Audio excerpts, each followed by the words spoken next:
Tapi di saat aku di klinik itu Mbak, aku tuh ngelihat sosok kuntilanak. Saya kira itu bidannya Mbak yang ngegendong anak saya. Nyatanya dia ketawa dengan tawanya yang begitu ngeri, matanya melotot. Itu kayak mau gigit anak saya.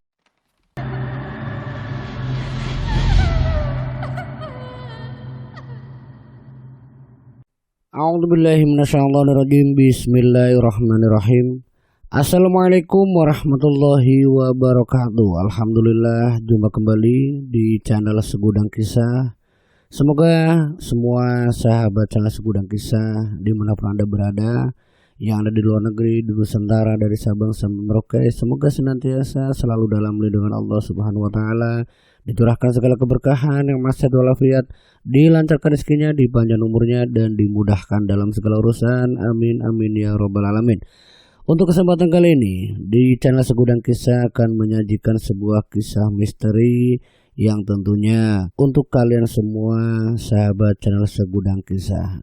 Dan untuk lebih menjadi penyemangat kami di kru tim channel Segudang Kisah, tentunya kami butuh subscribe, like, dan juga komentar dari kalian, kritik dan saran juga, sehingga kami selalu berusaha untuk menjadikan cerita-cerita di channel Segudang Kisah ini jauh lebih menarik dan lebih baik.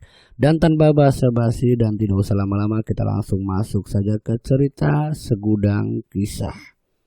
Di kesempatan kali ini ada sebuah kisah terkait dengan pesugihan janin yang pernah dialami oleh salah satu korban, di mana dia ini pernah periksa di salah satu klinik yang ternyata klinik ini tak jauh dari ritual-ritual pesugihan. Sebuah kabar yang mungkin sangat mengejutkan ketika sang anak ini meninggal di klinik itu ternyata memang diinginkan.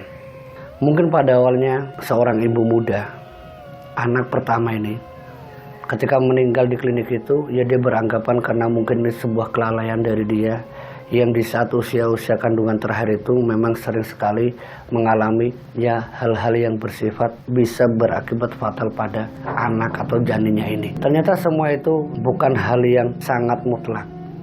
Ada beberapa kabar yang mengkaitkan bahwa di tempat itu atau di klinik itu bukan hanya dia saja yang mengalami nasib yang sama. Sampai rumor-rumor beredar kalau di klinik itu sering sekali kalau ada ibu muda yang saat anak pertama itu dilahirkan, itu banyak sekali yang sering sekali mengalami kematian. Itu bukan hanya satu atau dua. Sebut saja di sini namanya Mbak Lina, seorang ibu muda yang kala itu melahirkan anak di salah satu klinik yang meninggal dunia. Sebuah hal yang dikaitkan dengan meninggalnya sang anak ini. Setelah kurang lebihnya hampir 1 bulan anak itu meninggal, memang banyak kejadian yang tak wajar. Yang pertama, sering mendengar anak kandungnya yang sudah meninggal ini yang tak lain suara bayi itu di dalam kontrakan. Karena saat itu mereka berdua, yaitu Mbak Lina bersama sang suami yang sebut saja namanya Mas Agus, tinggal di sebuah kontrakan. Dia itu pendatang, bukan asli pribumi, yang memang karena suami yang bekerja sebagai seorang kuli bangunan atau proyek di salah satu provinsi tertentu. Nah, istrinya itu ikut. Nah, saat itulah sebuah hal yang berkaitan dengan anaknya yang baru meninggal ini. 1 bulan itu bisa dikaitkan ya ada suara bayi itu bukan sekali 2 kali. Yang waktu itu Agus dan juga Lina ini mengira kalau ini ada anak bayi di sekitar kontrakannya. Namun setelah seminggu, 2 minggu, 3 minggu, sepanjang 1 bulan dia mencoba mencari tahu, ternyata tidak ada satupun warga sekitar, terutama di lingkungan kontrakan itu ada yang baru melahirkan, dan hanya Lina yang baru melahirkan dan anaknya meninggal. Dan ternyata itu bukan hanya Agus dan Lina yang mendengar suara tangisan bayi itu. Sempat menggegerkan warga sekitar. Suara bayi itu seperti menjadi teror nyata. Sampai ada yang datang ke Mbak Lina kala itu bahwa anakmu itu tidak tenang, dia harus didoakan, harus di ini, di itu dan sebagainya. Sampai kala itu ya, dia itu harus diminta sama para warga itu untuk mengundang dukun untuk ia mengetahui apakah suara bayi itu benar-benar anaknya atau mungkin dari sosok yang sengaja menyerupai suara bayi yang sudah meninggal. Nah, ketika datang seorang dukun yang memang diminta para warga, ya Agus sama Lina yang waktu itu hari Minggu di saat Agus itu libur kerja, tepat malam Seninnya, itu bersama para dukun, itu bukan satu, dua dukun didatangkan yang memang itu dari warga. Nah, saat dikontrakan itu ada sebuah komunikasi yang lewat mediator. Itu seperti menjelaskan bahwa bayi itu memang ada yang menginginkan. Ini sampai timbul suatu rumor di mana dari mediator itu menjelaskan ada yang nyuruh. Ada yang menyuruh kalau janin ataupun anaknya si Lina itu memang diminta. Namun dari apa yang diinginkan warga termasuk Agus dan Lina lewat sang dukun itu siapa yang nyuruh tidak kejawab. Tidak ada jawaban yang pasti siapa yang nyuruh. Itu udah sebulan sampai intinya ya teror bayi itu sampai diminta sama sang dukun itu untuk tidak ganggu di lingkungan sekitar ya. Karena apa? Dari warga itu ya kalau mendengar suara bayi itu ada saja yang esok harinya itu jatuh sakit. Jadi diminta sama para warga pakai dukun itu ya, dua dukun itu untuk menyingkirkan itu. Namun yang terjadi setelah 1 bulan di mana dukun itu didatangkan, tidak ubahnya masih menjadi teror nyata di kampung itu. Teror suara bayi yang kadang setiap kali siapa yang mendengar jatuh sakit orang itu. Nah, saat beberapa kali usaha lewat para dukun yang tidak mampu untuk menghentikan teror itu dari Agus yang memang dia ini sebagai seorang kulit proyek. Dia walaupun sebagai kulit proyek tentunya kan dia juga beragama. Ketika kepercayaan kepada dukun itu sudah pudar karena tidak bisa menenangkan hati istrinya, menenangkan pikiran istrinya bahwa suara bayi itu tak ubah dari suara anaknya sendiri, anaknya Agus ataupun Lina. Sempat Agus menjelaskan ke Lina, kalau kita sebaiknya ngundang Pak Kiai, jangan dukun. Itu kan permintaan warga. Memang warga di situ saat itu lebih dominan percaya sama sang dukun kalau berkaitan dengan hal gaib daripada para kiai. Tapi Agus ini tidak. Ketika mengetahui kabar itu, yang sudah hampir 2 bulan lebih tidak kunjung reda, sampai beberapa warga timbul penyakit yang sangat aneh. Dan itu benar-benar dirasakan oleh para warga sampai akhirnya apa yang diusulkan Agus bersama Lina juga ini datang ke salah satu kiai yang tidak jauh dari kampung itu. Nah, saat di kampung itu ternyata ketika Agus menanyakan ke rumah Pak Kiai ini ya, ini kan ditanya ada perlu apa, yang tanpa sengaja Lina itu cerita. Ini ada kaitannya teror bayi yang ada di kampungku. Nah, disitulah para warga yang kala itu mendengar kabar teror itu. Nah, kebetulan yang ditanya ini orang yang pernah mengalami nasib yang sama dengan Lina. Ya sebut saja namanya Mbak Yanti. Nah, Mbak Yanti itu sempat meminta sama Mbak Lina, Mbak sebentar Mbak, duduk sini nanti saya antar ke rumah Pak Kiai. Ada apa Mbak Yanti? Tanya Lina sama Agus waktu itu. Sebentar Mbak. Beneran Mbak seperti itu kejadiannya di kampungnya sampean? Iya Mbak, bener, anakku itu disangka arwah gentayangan dan saya dituduh Mbak. Dituduh membunuh anak saya, padahal anak saya itu meninggal di salah satu klinik milik Bu Bidan Susi. Ini sebutan saja ya, maaf. Di Bidan siapa?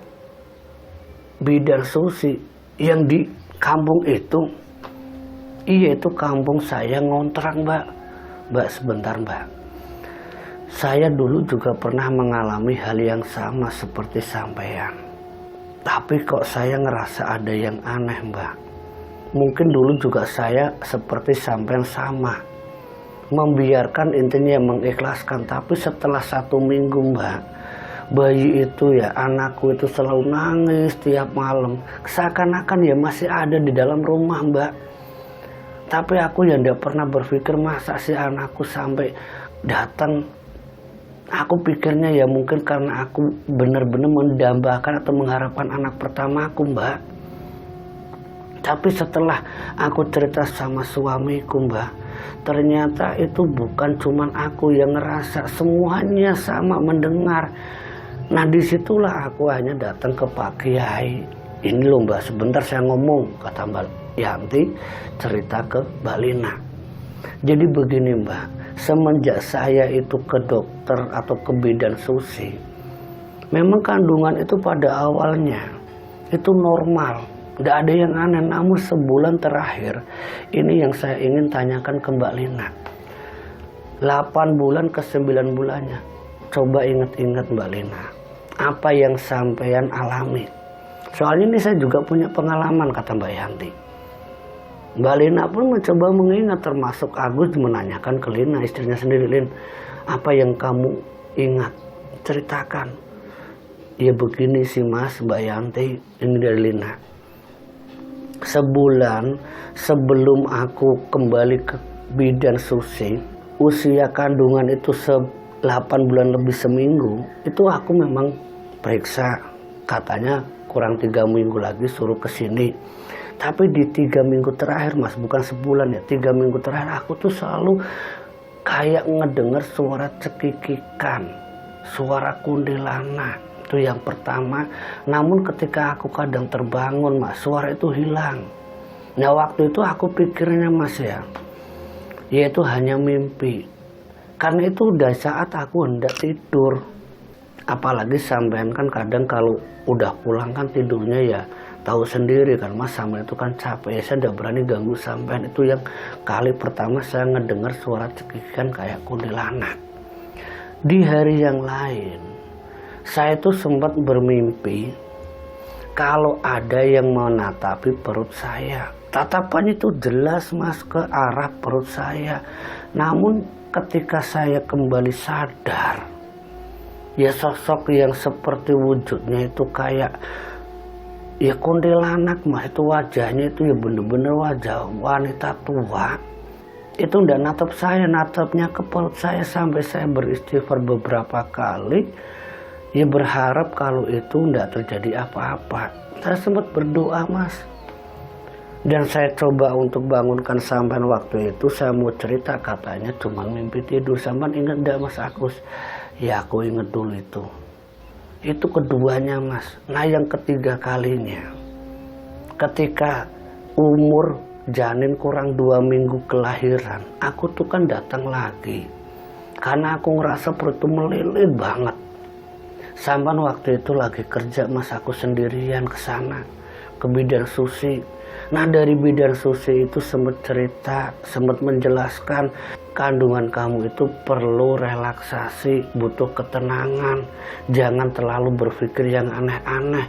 Ini yang membuat saya itu makin ya kepikiran terus, bukannya makin tenang, makin kepikiran. Yang pertama, ketika sampean itu balik kerja ya Mas, hari Minggu, Saman kan itu pulangnya kadang kan tiap jam 10 baru selesai lembur baru balik. Saya udah istirahat. Kadang sampean butuh makan pun saya maaf, kadang saya udah tertidur dulu. Nah ini yang terjadi ya Mas, ketika bidan itu bilang saya butuh relaksasi, justru malah saya kepikiran terus sama sosok wanita tua yang kayak kuntilanak. Nah di situ juga saya itu seperti kayak ada yang meremas-remas perutnya. Namun ya tidak jelas. Perut itu kayak ada yang ngoyak. Bahkan ketika beberapa harinya, sampean ingat enggak, bareng periksa sebelum sampean berangkat kerja, katanya kan sungsang Mas, bayi kita itu muter. Itu posisi kaki di bawah. Itu kan semakin membuat aku terbebani Mas. Takutnya di ini nunggu harus disesat atau gimana, kan saya khawatir. Sedangkan dokter susi atau bidan susi suruh saya untuk pikirannya tenang. Ya gimana mau tenang Mas? Nah semenjak hal itu ya, tepatnya udah 1 minggu kurang itu kelahiran anak saya itu tiap malam itu udah tidak benar-benar bisa tenang. Tidur pun kalau bareng sampean yang pulang kerja itu ya, saya itu benar-benar bisa tidur Mas. Tidak bisa tidur. Nah ini mungkin yang membuat kesalahan fatalnya saya waktu itu, kepikirannya saya tidak ada waktu untuk istirahat. Tiap malam bisa dibilang saya tidurnya ya kurang. Tiap kali mau tidur itu susahnya minta ampun, perut itu sakitnya minta ampun. Nah saat itu aku merasakan mungkin karena aku yang seperti itu, ketika lahir anakku mas, anak kita kan sudah meninggal. Saat mendengar hal seperti itu yang diceritakan oleh Lina, Yanti yang ditanyai tentang rumah Pak Ki justru menjelaskan hal yang tidak jauh beda apa yang disampaikan Lina. Jadi itu Mbak Lina, apa yang sampan alami itu nyaris sama. Tapi ada satu hal Mbak Lina yang saya ngerasa, anak saya sempat hidup Mbak 2 hari Mbak. Kalau sampan kan anaknya lahir di klinik terus meninggal. Kalau saya Mbak 2 hari anak itu tidak boleh diizinkan untuk pulang. Katanya harus dijaga sama si dokter atau bidan susi. Memang saya ngerasa kalau anak saya lahir itu keadaannya ya maaf kurang normal. Ya berat badannya itu memang tidak stabil, butuh istilahnya untuk dijaga lewat ini lewat itu, ya saya nurut saja. Tapi di saat aku di klinik itu Mbak, aku tuh ngelihat sosok kuntilanak, sosok nenek tua, bahkan yang lebih ngerinya itu sosok si bidan.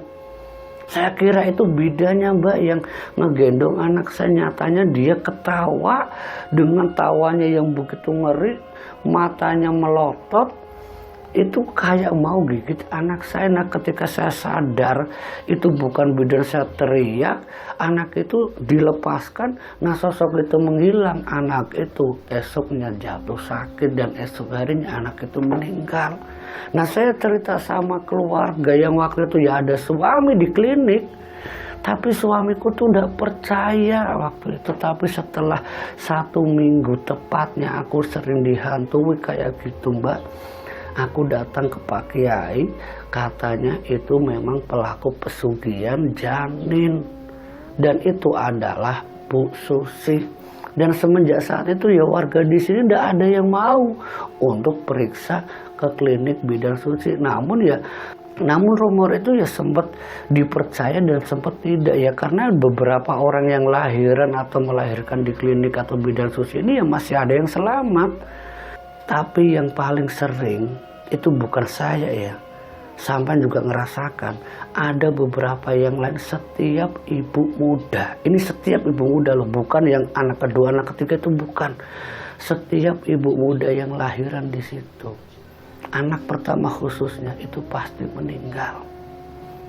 Pasti meninggal, dan itu bukan sampean saja, saya juga ngerasakan. Dan ada 3 orang lagi. Kalau sampean tidak percaya, sampean bisa saya temukan orangnya, tapi sebaiknya kita ke rumah Pak Kiai dulu untuk menenangkan pikirannya sampean termasuk warga sekitar. Aku antar Mbak Lina ke rumah Pak Kiai. Ayo Mas. Diantar sama Mbak Yanti itu ke rumah Pak Kiai setelah apa yang diceritakan oleh Mbak Yanti dan Lina barusan. Dan sesampainya di rumah Pak Kiai lewat Mbak Yanti itu dijelaskan bahwa Lina ini sedang mengalami teror seperti kayak dulu saya Pak Kiai. Dan Pak Kiai pun tanpa istilahnya pikir panjang, yang memang diminta sama Mas Agus dan juga Lina untuk datang ke kontrakan. Ya Pak Kiai itu hari itu juga sekitar jam 2 siang datang ke kontrakannya Lina bersama Mbak Yanti. Itu Pak Kiai. Jadi ada ya warga sekitar yang mengetahui kedatangan Agus, Lina, Pak Kiai dan juga Mbak Yanti. Saat sampai di kontrakan sekitar 2:30, tidak terlalu jauh lokasi dari kontrakan ke rumah Pak Kiai, itu tidak terlalu jauh, cuman beda kampung. Saat kedatangan Pak Kiai, yang warga pun menanyakan, ada apa ini Mas Agus, Mbak Lina? Kok ada Pak Kiai? Pak Kiai itu udah dikenal di lingkungan sekitar kalau dia itu memang ya seorang praktisi, ahli kebatinan, ahli supranatural. Dan Pak Kiai pun sempat menjelaskan ke beberapa warga, ya maaf ya Bu, semuanya saya diminta sama Mas Agus sama Mbak Lina, apa benar kalau di sini sering mendengar suara bayi, dan bahkan bukan itu saja, ada beberapa warga yang katanya sering sakit-sakitan kalau mendengar bayi itu. Benar Pak Kiai, benar Pak Kiai. Kalau begitu izinkan saya untuk ya berusaha semoga Allah memberikan kemudahan agar di tempatnya Mbak Lina ini yang sebagai korban agar bayinya itu tenang. Iya Pak Kiai, monggo. Nah di situ saat ada Pak Kiai dan juga para warga ini sempat geger. Ya intinya ada yang menyaksikan secara langsung sekitar mungkin jam setengah 3-an itu dimulai Pak Kiai itu memimpin doa sampai beberapa saat tepatnya sebelum asar itu ya. Pak Kiai itu menyarankan sama Agus dan juga Lina, nanti malam kalau ada waktu saya diizinkan untuk doa lagi di sini. Tepatnya ya habis isya saja. Soalnya saya ya ngerasa memang mungkin ya jika ini memang petunjuk, ya nanti malam saya akan berusaha meyakinkan semuanya bahwa ini memang bukan hal yang baik atau yang tidak benar lah. Iya Pak Kiai, nanti malam jenengan datang lagi. Pak Kiai pun pamitan. Yang waktu itu juga bareng Mbak Yanti. Nah singkatnya setelah habis isya, Pak Kiai datang bersama Mbak Yanti dan juga suaminya yang sebut saja di sini namanya Mas Tony. Itu bersama para warga yang udah nunggu di kontrakannya Mbak Lina, itu diadakan doa bersama, bahkan ada yang di luar kontrakan. Nah si pemilik kontrakan ya seorang haji pun ya di situ ikut bantu doa. Nah di saat berdoa berjamaah yang dipimpin oleh Pak Kiai ini muncul suara tangisan bayi yang juga diiringi suara cekikikan kuntilanak.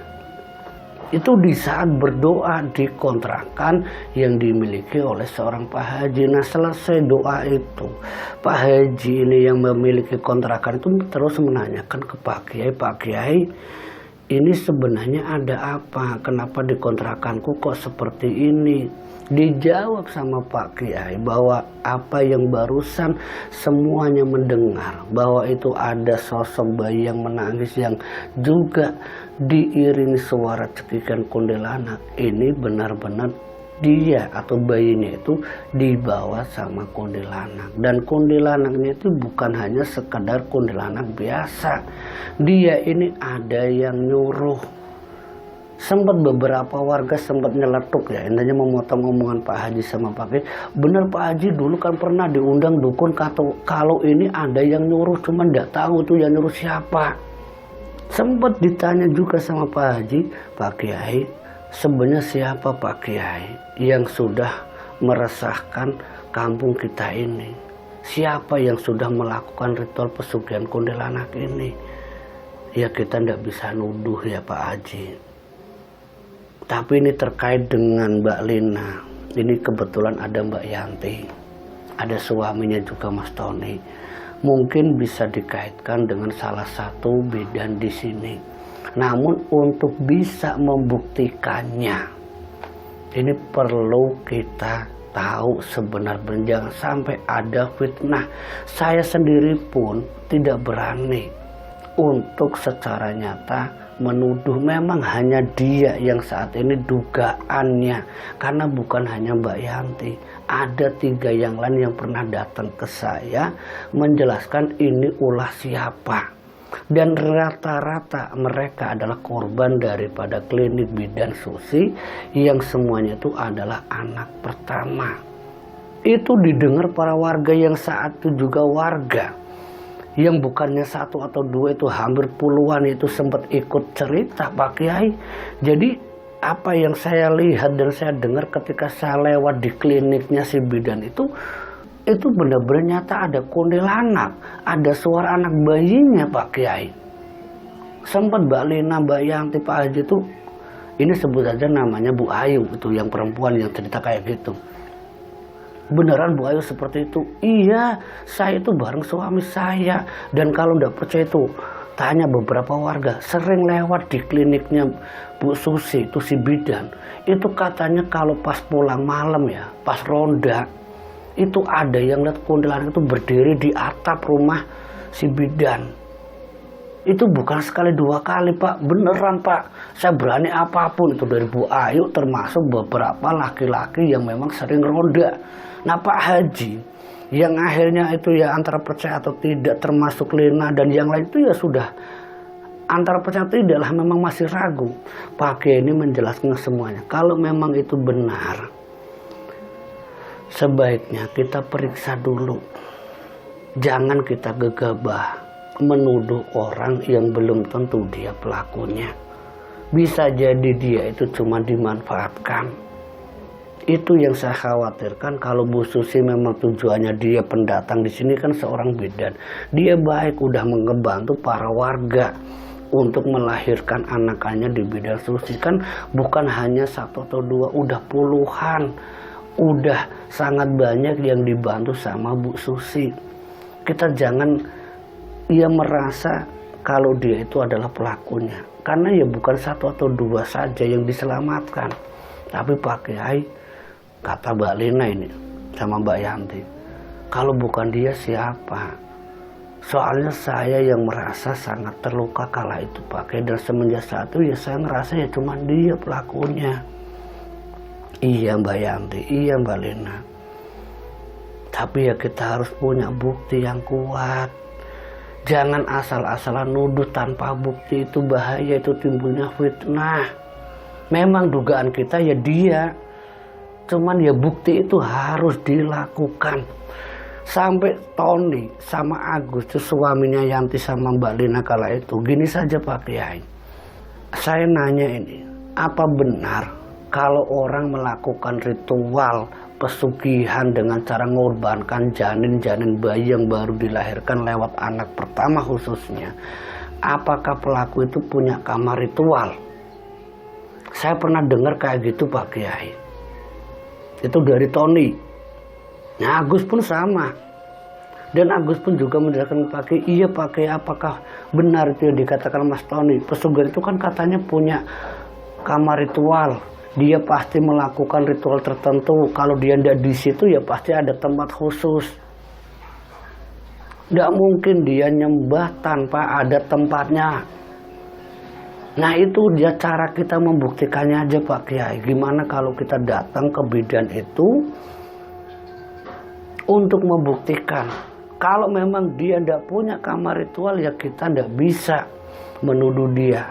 Tapi kalau dia memang benar-benar pelakunya ada kamar ritual, kita usir saja itu Pak Haji, kita usir saja itu si bidan.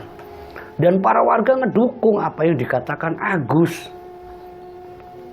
Namun Pak Kiai mencoba menenangkan semuanya yang waktu itu memang sudah kayak tersulut emosi ya, ingin segera membuktikan bahwa si bidan Susi adalah pelakunya. Pak Kiai itu mencoba menenangkan semuanya, tenang semuanya, kita jangan gegabah. Ini sosok kuntilanak sama bayi ini tuh masih naruh di kampung kita. Sebaiknya kita doa saja berjamaah di sini bareng-bareng.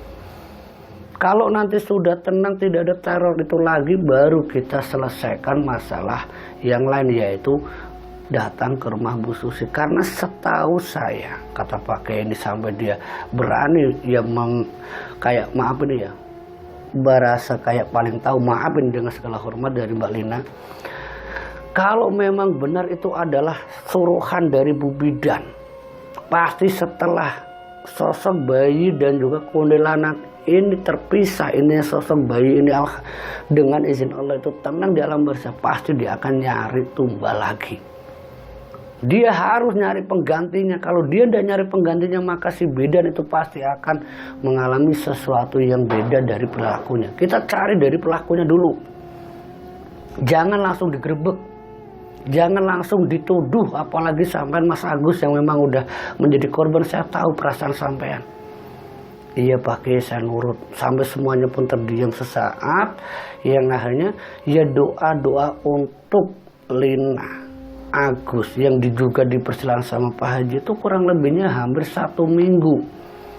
Nah dalam beberapa hari setiap habis Isya itu, satu persatu kejadian yang bisa dikatakan ini terkait dengan pesugihan janin dari sosok kuntilanak itu menunjukkan bayi itu sering dibawa sama kuntilanak yang ada di atap rumah Pak Haji. Itu yang terjadi di malam kedua. Malam ketiganya, seperti terlihat nyata sosok itu mulai mendekati di saat didoakan seorang Lina dan juga Agus yang kala itu memang meminta jika anakku meninggal tidak tenang, tempatkanlah anakku di alam barzah sesuai dengan apa yang menjadi haknya. Nah disitulah sosok bayi itu seperti muncul di tengah-tengah pengajian.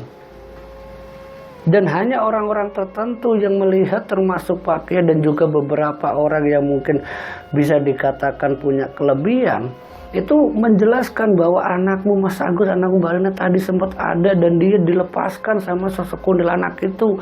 Kuntilanak itu kabur ke birit-birit itu malam ketiga. Wallahu a'lam bishawab, seperti yang dikatakan Pak Kiai dan beberapa warga yang lainnya yang ini disampaikan lewat Mbak Lina. Malam ketiga yang sudah terlepas ini, di malam keempatnya, memang suara tangisan bayi itu sudah tidak terdengar sampai malam kelima, keenam, ketujuh. Di malam terakhirnya, sosok kuntilanak itu seperti datang menghadang Pak Kiai yang hendak pulang, dan itu sosok wujudnya bukan kuntilanak biasa. Dia merubah wajah seperti penyuruh itu yang tadi siapa? Bidan Susi. Dan itu bukan hanya Pak Kiai yang dihadang, termasuk beberapa warga yang kala itu punya kelebihan. Nah si orang yang lainnya, yaitu orang yang punya kelebihan ini, sebut saja namanya Pak Wahyu. Pak Wahyu mengetahui Pak Kiai itu dihadang, itu sempat mengalami ya beberapa hal yang terkait dengan penampakan tadi yang menghadang Pak Kiai dan menyerang Pak Kiai, termasuk Pak Wahyu. Pak Wahyu yang tidak tahu apa-apa, dia hanya yang jatuh sakit. Nah Pak Kiai yang mengetahui Pak Wahyu itu diserang sama kuntilanak yang ternyata itu suruhan dari Bu Susi, ya Pak Wahyu itu langsung dibantu para warga yang saat itu spontan dia muntah darah, yang secara tak kasat mata itu memang ada yang nyerang. Sampai mungkin ya logikanya Pak Wahyu sampai muntah darah itu dari mana kalau tidak diserang dari gaib? Ya warga ini yang ngebantu berusaha menenangkan, mendoakan Pak Wahyu agar dia tenang, dan dijelaskan bahwa dia baru diserang sama sosok kuntilanak yang wajahnya menyerupai sosok bidan, sosok si bidan. Nah ini semakin membuktikan, dan semenjak kejadian Pak Wahyu itu diserang, alhamdulillah yang dibantu Pak Kiai, di kampung itu tidak ada teror lagi. Dan itu malam kejadian setelah teror dari sosok kuntilanak dari sang bidan ini sudah bisa dikatakan kalah dari Pak Kiai. Teror itu udah tidak ada, benar-benar tenang, kampung itu tenang, udah tidak lagi terdengar suara bayi.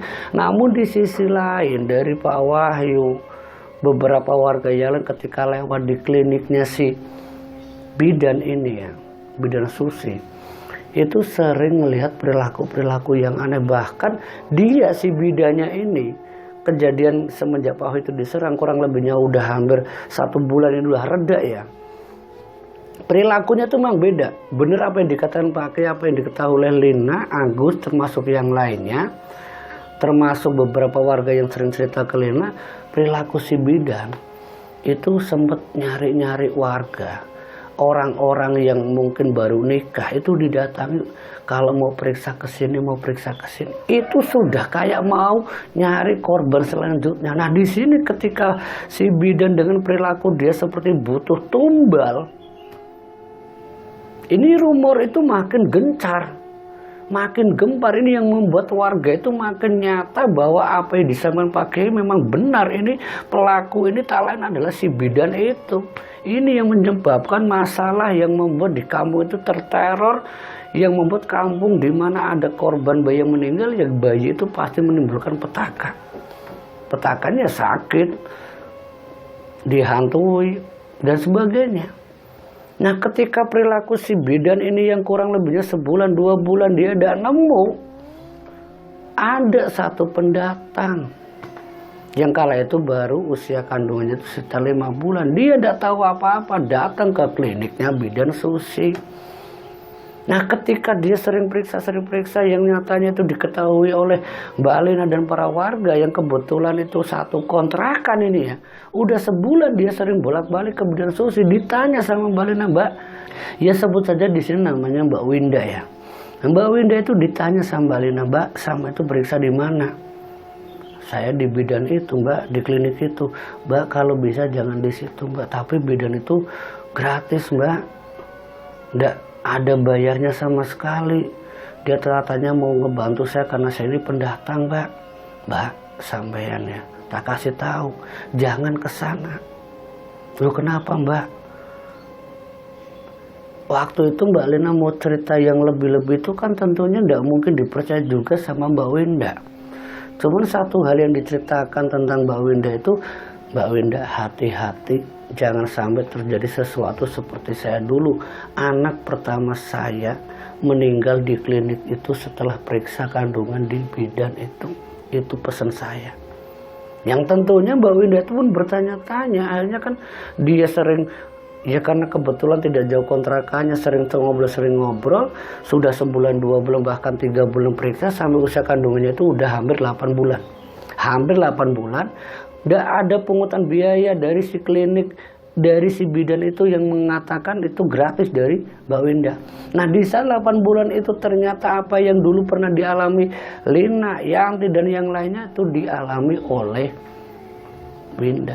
Dan disitulah Mbak Lina meminta Winda mengizinkan untuk mengundang Pak Kiai agar apa yang terjadi beberapa hari sebelum kejadian yang tidak diinginkan untuk Winda terjadi sama Winda, terutama janinnya ini, meminta untuk Pak Kiai itu meruqyah. Nah Winda pun kebetulan saat itu mengiyakan, termasuk suaminya di ruqyah. Di situ ternyata muncul sosok kuntilanak di kontrakan itu. Nah ini yang membuat dia semakin nyata. Nah ketika sosok kuntilanak itu memang akhirnya ditanya sama Pak Kiai yang katanya itu disuruh sama si bidan, si Winda tidak pernah lagi periksa ke bidan itu. Nah disitulah Winda yang akhirnya usia kandungan 8 bulan itu mau tidak mau periksa yang lebih jauh. Dan si Winda pun akhirnya benar-benar bisa melahirkan anak dengan selamat. Nah sampai Winda pun hanya bertanya, ada apa sih Mbak sebenarnya, apakah benar itu bidan itu pelaku pesugihan. Semenjak kegagalan seorang bidan susi yang maksudnya untuk menjadikan Winda anak pertama dididikan tumbal yang setelah gagal ini, ya tentunya ini menjadi petaka seorang bu bidan susi. Ketika anaknya Lina udah tenang, dia nyari secara nyata perilaku-perilaku untuk nyari siapa yang akan dikorbankan selanjutnya yang tak lain Winda. Nah Winda ini selamat, tentunya ini menjadi petaka seorang bidan. Dia udah tidak bisa lagi ini nyari yang namanya korban anak pertama, janin anak pertama. Nah dari kegagalan seorang bidan itu untuk mendapatkan tumbal berikutnya, ini ternyata berdampak pada keluarganya. Dan korban itu tak lain adalah sang suami. Mungkin itu jalan satu-satunya si bidan untuk bisa menyelamatkan ritualnya. Karena yang namanya tumbal ya harus ada. Nah di saat sang suami itu meninggal, ini kan kesempatan para warga. Yang dulu sempat disampaikan Pak Kiai bahwa di setiap pelaku pesugihan itu ada kamar ritual. Nah pas di saat ada pengajian ya memang diminta sama warga untuk mendoakan almarhum suami si bidan itu di rumah bidan. Ada beberapa warga yang memang secara iseng dan secara terbuka ingin ke belakang ngecek satu persatu. Yang waktu itu bu bidan itu ya masih berasa seperti kayak orang biasa tuh di rumahnya, di rumah yang dia gunakan juga untuk klinik persalinan itu. Di rumah si bidan itu akhirnya apa? 1, 2, 3 hari memang tidak ketemu, tapi di kejadian yang nyata ketika didoakan bersama-sama para warga sekitar di sekeliling rumah dari Bu Bidan, salah satunya itu Pak Wahyu yang punya kebatinan itu menjelaskan bahwa di rumahnya Bu Bidan ada sosok yang menyerupai seperti Bu Bidan sama, tapi dia rambutnya terurai dengan gaun putih, wajahnya saja Bu Bidan. Dari ceritanya Wahyu, Pak Wahyu ini yang cerita ke Pak Haji, yang diketahui oleh Agus, Lina, sampai kabar itu pun hanya disampaikan ke Pak Kiai bahwa itu benar-benar nyata Pak Kiai. Nah Pak Wahyu yang pernah diserang itu kan hanya diberi suatu rapalan mantra, itu kata Pak Wahyu ke Lina, ke Agus. Nah disitulah lewat Pak Wahyu semuanya terkuat. Dia zikiran tertentu yang tujuannya agar sosok itu tidak nyaman di rumah Bu Bidan. Di saat tahlilan malam keempat, malam kelima, malam keenam, nyata kuntilanak itu teriak-teriak sendiri, jerit-jerit sendiri, Di dalam rumahnya Bu Bina yang ada asisten rumah tangga ketakutan. Dan lebih mengerikannya lagi, suara bayi itu bukan cuma satu, itu seperti banyak yang nangis. Nah sementara di rumah itu tidak ada bayi sama sekali, tapi terdengar jelas di salah satu kamar yang membuktikan bahwa kamar itu adalah kamar ritual. Sampai salah satu warga ketika ada di rumahnya sang bidan yang ikut doa waktu itu habis isya, salah satunya Pak Wahyu, yang mendengar suara bayi itu bukan cuman Pak Wahyu, itu sempat nanya ke Bu Bidan, Bu itu suara bayi siapa Bu di belakang? Itu Bu nangisnya tidak mau berhenti Bu, itu bayi siapa Bu? Ya mungkin beberapa warga ngertinya ada yang baru melahirkan, tapi bagi Pak Wahyu tidak. Sampai Pak Wahyu pun ingin membuktikan secara langsung, Bu izinkan saya lihat di kamar itu Bu ada apa? Ini rumah saya. Biarkan dia mau nangis mau apa Bu. Ini mohon maaf, ini dari warga itu udah curiga sedari dulu Bu, kalau Sampan itu pelaku ritual pesugihan janin. Kamu nuduh saya. Itu di saat malam terakhir, malam ke-7 tahlilan itu ribut. Sampai seluruh warga yang memang udah curiga bidan itu dikeroyok. Dikeroyoknya itu dalam tanda kutip ya pendapat. Kalau memang ibu itu bukan pelaku pesugihan, buktikan kalau itu bukan kamar ritual. Kalau memang ibu menolak berarti ibu iya pelakunya. Bu bidan itu yang berusaha menghalang-halangi warga karena memang saking banyaknya massa. Dia bersama anak-anaknya itu ya tidak bisa mengelak. Sampai Pak Wahyu dan yang lain itu menuju suara yang tak lain suara tangisan bayi, termasuk suara jeritan kuntilanak dan cekikikannya, didobrak kamar itu. Kamar itu didobrak dan itu terbukti terlihat bayangan hitam, bayangan putih itu melintas yang membuktikan di dalam kamar yang begitu gelap. Setelah beberapa warga minta dibantu penanya, di situ terlihat jelas ada nama-nama Lina, Yanti, dan 3 yang lainnya, termasuk yang lainnya udah ada, termasuk yang terakhir Winda yang gagal, sampai sang suami itu ada nama di dalam kamar itu ada lembaran termasuk fotonya. Sampai itu hanya dibawa sama Pak Wahyu dan yang lainnya. Ini apa Bu? Ini apa Bu kalau ini bukan orang yang sampai sudah tuju? Bu Bidan udah nggak bisa ngelak. Sampai Bu Bidan berusaha, itu bukan saya, itu bukan saya, itu bukan saya, itu suami saya. Pokoknya kami tidak mau tahu. Alasannya suaminya. Saya itu cuma kerja sebagai bidan, disuruh ini, disuruh itu. Yang dia sampaikan atau Bu Bidannya itu ya menuduh suaminya si pelaku yang sudah meninggal. Suaminya udah meninggal dituduh sebagai pelakunya. Pokoknya warga itu waktu itu tidak mau tahu. Saat itu juga meminta Bu Bidan sama anaknya pergi dari kampung itu. Mau itu suaminya yang udah ngelakuin atau bidannya yang melakukan pelaku ritual sendiri, pokoknya tidak mau tahu. Minta semuanya pergi dari rumah itu. Kalau tidak ya jangan harap warga akan membuat perilaku yang lebih sadis lagi. Dan itu ancaman nyata dari para warga yang meminta bidan sama keluarganya ini untuk pergi dari kampung itu. Dan malam itu sempat ditenangkan oleh beberapa orang, termasuk aparat desa, karena itu kabar udah geger. Sampai ya hampir jam 10 hanya ditenangkan, semuanya udah reda. Esok harinya si bidan sama keluarga udah ndak ada. Nah rumah atau klinik itu udah sempat kosong, sehari 2 hari ditunggu udah ada. Ternyata beberapa orang suruhan dari Bu Bidan itu sempat mengangkut barang-barang yang memang ya kaitannya dengan pekerjaan si bidan itu. Diangkut tapi tidak tahu di mana keberadaan seorang bidan itu. Dan setelah diangkut semuanya oleh beberapa orang suruhannya ini, semua ditanya juga di mana Bu Bidan, di mana Bu Bidan. Tidak ada yang berani menjawab. Di kota cuman itu aja. Udah hanya sampai semuanya dipindahkan. Dan setelah dikosongkan rumah itu masih sering menjadi teror warga.